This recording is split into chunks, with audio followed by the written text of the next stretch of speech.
آج دیکھیے ایسا ہے کہ ریسکیو 1122 نے سیلاب جیسی آفت سے نبرد ازماں ہونے کے لیے اپر چناب کینال پر مسجد سٹی کے مقام پر فرضی مشق کی ہے۔ اس موقع پر ضلع انتظامیہ کے افسران، خاص طور پر ڈپٹی کمشنر محمد سہیل خواجہ نے شرکت کی۔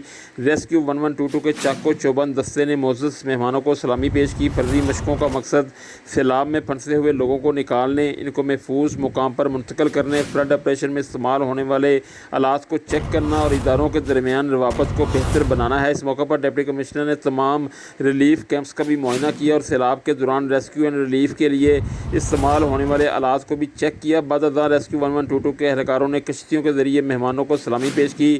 ریسکیو اہلکاروں نے ڈوبتے ہوئے لوگوں کو بچانے کے لیے اپنی صلاحیتوں کا عملی مظاہرہ بھی کیا اور انخلاء کے دوران زخمی ہونے والے افراد کو ابتدائی طبی امداد دیتے ہوئے ہسپتال منتقل کرنے کا بھی عملی مظاہرہ کیا۔